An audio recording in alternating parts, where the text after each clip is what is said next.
What's up, guys? Welcome to the YieldTomato gaming channel, and we are giving you our final pickup video for 2015.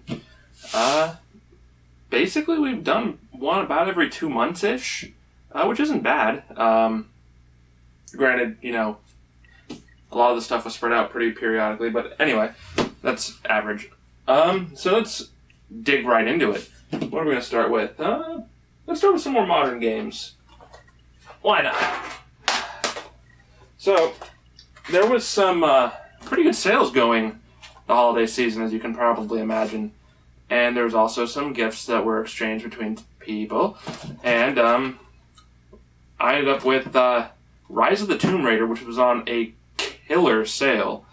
Seeing as how it's brand new, it's already on sale for like $20 off on whatever platform you get it on. And this is actually a good game. Go figure. I also picked up a game that I was really anticipating, Just Cause 3.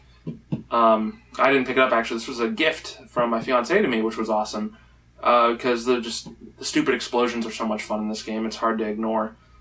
Basically, we just want to blow something up, go for it. Most of the stuff in this game's world is destructible, with the exception of most buildings, but anything that's enemy-related, destroyable. Bridges, blow them up. Vehicles, it's awesome. Just Cause 2 I played to death for a long period of time, and I'm so glad they decided to do a sequel. I'm glad they decided to do it right. The Rise of the Tomb Raider is also one of those things where it's like, the reboot was so successful, I was kind of skeptical if they were going to do well with the sequel to it. But they did not disappoint. This turned out quite well. So we're now going to move on to a couple of Wii U titles I picked up. Speaking of that, some of those good sales, I got the NES Remix Pack. It's the last one that the store I work at had, so I was like, yeah, I'm gonna buy it. I haven't gotten a chance to do anything with it yet, but I mean, the crossing and mixing of so many different Nintendo games on the NES and everything just looked so cool and looked like a lot of fun. So yeah, I figured, why not? It's a good thing to have in the collection, and it's got some really interesting trials in there. And another one, this is probably the big one for the video in my opinion. Xenoblade Chronicles X Special Edition. So this was announced and put up for pre-order while I was at work, and I didn't hear about it until after I got home from work. So Amazon was completely sold out. Go figure. So I went to GameStop. They didn't even have it listed. So I refreshed that page literally every single morning, multiple times actually throughout each day, for about 2 weeks, and then it appeared there. So I ordered it. And eventually it did disappear from their online order capabilities. But I got a shipping confirmation for this. So I was billed and they had mailed it. And then Amazon got more in stock literally than within 2 hours. That was really frustrating because I would have much rather had this, on street date delivery, as opposed to waiting the week and a half I did for it. However, I got it, and that was the important part, was making sure I got it. The art book in here is fantastic. The laser cell is pretty neat too. I'd also like to note that I don't know if the hard drive's still in here, but the little flash drive that has the if I can get this open now, that has the soundtrack on it, is not made of plastic. This is straight up metal, and this thing is freaking heavy. The only thing that's really depressing is that this is literally a 800 megabyte USB drive, and they had some pretty intense anti-piracy stuff on here for the soundtrack. You can literally only listen to one track at a time, and it's all in a proprietary software build that's on the drive. That's really frustrating. So I can't easily put it on my iPhone. Laser Cell is kind of generic main character thing, but the art's still really cool on it. And I wish it was a hardback, but this is a beefy art book. How many pages in this stupid thing? Granted, not stupid. God, do they even number the pages? I don't think they number these pages. They totally don't number these pages. But the artwork in this thing is just superb. I love this stuff, I do. So this is like one of those things where it's entering the collection, it will never leave the collection. I'm gonna put this back in here. Ah! How did I have that? I don't know how I had that, whatever. I'll do it after the video. After the video, so I'll frickin' deal with it. Okay. Now I'm gonna go ahead and do the strategy guides now. I got a couple strategy guides, which is, you know, a thing. Of course, Xenoblade Chronicles X Collector's Edition Strat Guide, which came with, it looks like a mouse pad, but they call it a cleaning cloth for your touchpad, which that's kind of cool. I mean, it'd be nice if they did more varieties in the artwork, because the cover of this and that and the box are all the damn same. That being said, it's still cool art, so I'm not too disappointed with that. And then I also picked up the Tales of Zestiria Collector's Edition Strategy Guide. It got me an extra theme for the PS4, which was really sweet. And I like having these just so if I get stuck, I don't have to resort to the internet. The only time that has ever really not been the case with a strategy guide for me was Final Fantasy XIII, where the Cid battle, spoiler alerts, the guide just gives you a bio on the character, does not tell you how to fucking beat him. That was irritating. But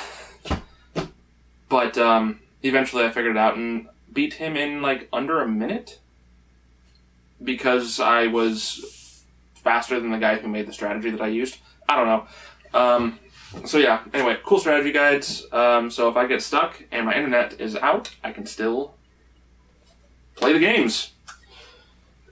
Okay, and we got a little bit of older stuff, and actually we still got one more newer item I kind of totally missed on. I already had the game technically, but I decided to do an upgrade. NES America ended up with the publication rights, for whatever reason, whatever how, of Deadly Premonition. And they released a collector's edition, or a classified edition. This has stuff in there that I don't remember, but I haven't opened this yet. I wanted to get this for a number of reasons, particularly because Deadly Premonition has a very interesting development story. It started off as a Dreamcast exclusive, and honestly, the graphics in the game totally are very, very reminiscent of the Dreamcast overall design system. A lot of games that used humans in it had very similar designs in their structure and faces and everything. It really shows with this. That and it's campy as hell. So I love campy horror games. I think they're funny. I think they're a lot of fun to play because the stories are usually absurd, and it just makes the whole experience that much better. And for whatever reason, it also came with a deck of cards from the game. 2 woodmen from York is what's listed on here. It's evidence playing cards.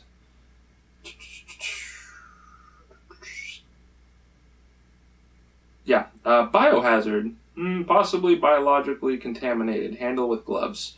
And they say possibly, even though it's very clear that there's what looks almost like blood drops on it. Anyway, I don't know. But this was a cool little thing, like a pre-order bonus, I guess. I don't know. But NES America had publication. They put this out, so I pre-ordered it. And yeah, so that was kind of a cool thing. I don't remember who had the publication rights before, but it doesn't really matter because now it's NES. So now, this too. I went to Walmart.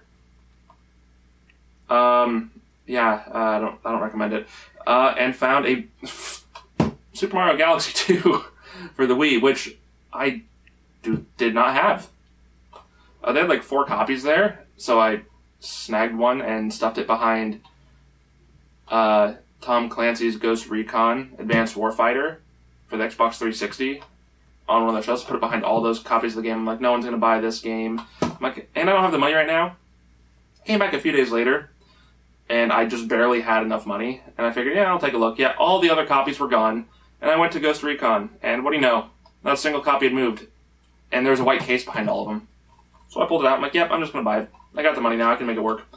So now I finally got this game, which I paid like $20 for, and it averages like 35. So I'm like, okay, yeah, I'll do that. But I'm just surprised I didn't have this yet. I could have sworn I did. Maybe it was the first one. When that came out, I had gotten that, and then foolishly got rid of it, and I've yet to replace it. So maybe I'll be getting that one sometime soon, too. Now, our final items, we're going handheld route. Got Digimon, Digital Monsters, Digimon World DS. This was the first handheld Digimon game. Oh, I won't say the first DS Digimon World game, I should say. We'd been meaning to get it, we just hadn't gotten it yet. In fact, I still got to replace a stolen copy of Digimon World Dusk. If we have to do that yet, we're going to probably do that in the near future, I think. But we'll see. So I picked that up. That was actually, I got this as a Christmas gift for my fiance, who, it was her copy of Dusk that got stolen way back when, so that was kind of a nice thing to be able to put out there for Christmas. And on a miraculous sale at the store I work at, I didn't even expect us to ever get this, but we did. Ultra Despair Girls, DanganRonpa, another episode. This looks all sorts of wacky, fun, and creepy. And those are awesome combinations, especially on the Vita, in my opinion. So, the fact that we got this at the store I work at, I was like, yeah, I need to just buy it. I was putting off getting a lot of NES games because there were other things on my list that were higher priority. And I'm not familiar with the series, so I was kind of skeptical on doing a lot of pre-orders on them.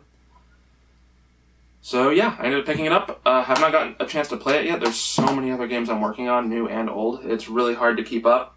But hey, you know, you do what you can. I have a lot of fun collecting them. I love the art in a lot of these anyway, so it's still worth looking at to me. And I do turn them on and play them. It just takes me a while sometimes. Anyway, so that is the final pickups video for 2015. What did you guys think of our little haul at this time of year, at the end of the year? Let us know in the comments below what you thought. Let us know what you think we should get based on what you've seen us already get. We're always looking for suggestions on things to add to the collection, things that might appeal to us. So yeah, thanks for watching, guys. Please subscribe to the channel to get all of the newest, latest, and greatest videos that we post. Let's plays, reviews, pickups, all that good stuff. So again, thanks for watching. Take care, guys.